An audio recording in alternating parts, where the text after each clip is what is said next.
네, 남북 관계가 점점 어려운 상황으로 흘러가고 있습니다. 취재 기자와 좀 더 분석해 보겠습니다. 유희영 기자, 네. 어제 연락사무소 폭파도 상당히 충격적이었는데 오늘 여러 차례 담화가 나오고 막 몰아치는 느낌이에요. 그렇습니다. 새벽부터 보도, 논평, 발표, 담화 등 이런 여러 형식으로 비난을 쏟아냈고 후속 조치들도 다시 예고를 했는데요. 또 이 모든 것들을 대내 매체를 통해서 공개를 했고요. 네. 이게 아주 일사불란하고 마치 중계하듯 주민들과 이 상황을 공유하면서 지금 일을 진행하는 그런 모습인데 남북관계 경색을 넘어서 단절을 불사하겠다 이런 모습이 보여서 좀 우려가 커지고 있습니다. 네.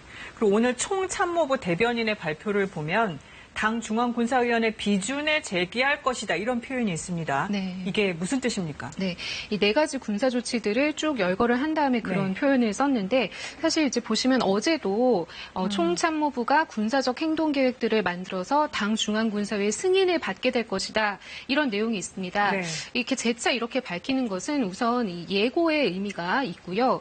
또 하나는 이 모든 조치들이 군부가 독단적으로 또는 즉흥적으로 하는 것이 아니라 지시를 받아서 세부 계획을 올려서 다시 보고를 하고 승인을 받고 결행하는 것이다라는 걸 좀 드러내면서 어떤 조치에 좀 무게감을 더하려고 하는 것으로 보입니다.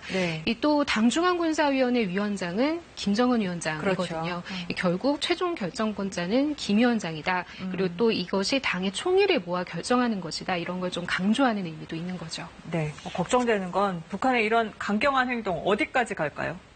지금 북한의 행태를 보면 이 대북전단을 명분으로 시작은 했지만 굉장히 좀 일사불란한 조치들을 볼 때 철저히 계획된 시나리오로 보입니다. 우선 경제난 등으로 인한 불만을 좀 외부로 돌려서 내부적인 결속을 다지려는 것이 있고요. 또 북한에 대해서 좀 미국의 관심이 떨어져 있는 상황에서 미국에게 보내는 메시지의 의미도 있는 것 같습니다. 말하자면 이제 대화 구도의 자체를 이렇게 깨버릴 수 있다라는 걸 남한을 통해서 이렇게 보여줌으로써 향후 미 대선 이후에 보다 유리한 입장에서 다시 미국과 담판을 짓겠다. 좀 이런 의도가 있는 것 같고요.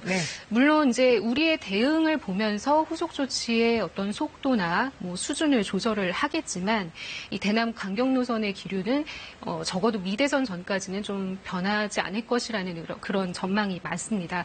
그래서 이제 정부로서도 상황이 급격히 악화되는 것을 좀 막는 상황 관리를 하는 것 외에 지금 좀 뾰족한 대책이 없다는 데 좀 고민이 있습니다. 네, 대선이 11월인데 좀 지켜봐야겠네요. 오늘 통일부 장관이 전격 사퇴했습니다. 그러면 외교안보 라인도 교체될 가능성이 있습니까? 사실 안보실을 비롯한 이 외교안보 라인의 교체 필요성에 대해서는 좀 꾸준히 얘기가 있어 왔던 것이 사실인데요. 또 남북관계 그 경색이 좀 장기화되면서 인적 쇄신을 통해서 좀 돌파구를 마련해야 되지 않느냐 이런 의견도 있었습니다.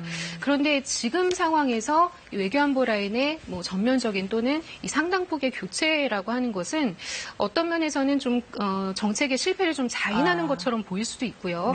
또 지금 북한의 위협이 고조되는 상황에서 자칫 이런 인적 교체가 좀 긴밀한 철저한 대응 태세에 좋지 않은 영향을 미칠 수도 있기 때문에 이 대폭 교체는 좀 쉽지 않을 거라는 전망도 많습니다. 네, 여기까지 듣죠. 이효영 기자 감사합니다.